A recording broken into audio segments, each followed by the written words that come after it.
April the 26th, Matthew chapter 12, and of course, Proverbs chapter 26. Matthew chapter 12 is a really interesting chapter to me because at first glance, the whole chapter is filled with strife and contention between Jesus, mostly, and the Pharisees. But buried in the middle of there is this beautiful nugget that I want to read to you. Starting in verse 15, it says, "Aware of this, Jesus withdrew from that place. Many followed them, and he healed all their sick, warning them not to tell who he was. This was to fulfill what was spoken through the prophet Isaiah." And then Matthew quotes these beautiful verses from Isaiah 42, verses 1 through 4. "Here is my servant, whom I have chosen, the one I love, in whom I delight. I will put my spirit on him, and he will proclaim justice to the nations. He will not quarrel or cry out." And here's these such tender words. "No one will hear his voice in the streets. A bruised reed he will not break." A reed is such a weak plant, and what a bruised reed would be like the weakest of all plants, and a smoldering wick, a candle that's about to die, he will not snuff out till he leads justice to victory. In his name, the nations will put their hope. And it goes right back to, it's a 50-verse chapter, so all this tension and arguing and strife between Jesus and the Pharisees, and you would get the impression, if you just quickly read, that Jesus' whole ministry was nothing but arguing with the Pharisees all the time.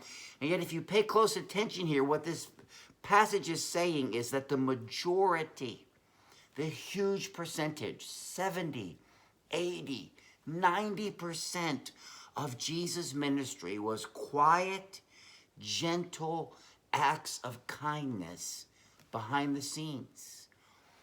And, you know, people only remember the loud things. People only remember the conflicts.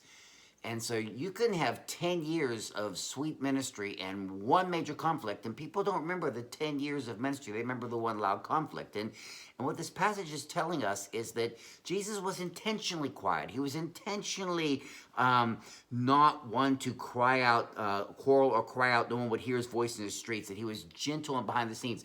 John's gospel, the very last verse in the Gospel of John, he said something, I'll paraphrase. He said, Jesus did so many more works than these that if everything was written that Jesus did, I don't think the whole world could contain the books that would be written.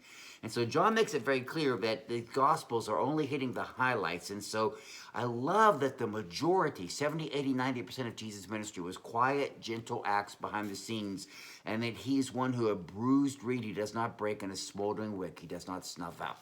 As we flip over to Proverbs chapter 26, I want to hit two of my favorite verses here, which have a little bit of fun with.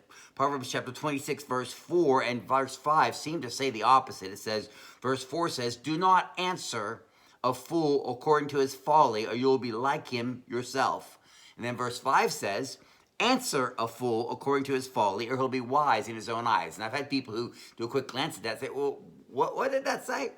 And it's actually very obvious because fools love to debate silly stuff, stupid stuff. They love to argue.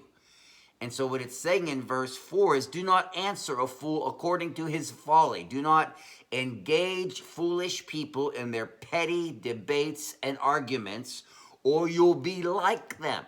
So what do you think about da-da-da-da? Let's argue this doctrine, da-da-da, predestination versus free will ad nauseum, da-da-da.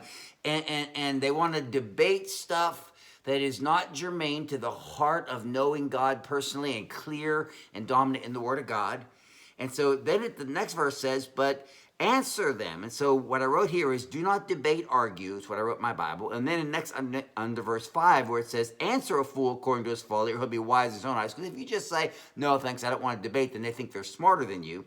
The verse 5 says, tell them how foolish it is to argue over silly stuff.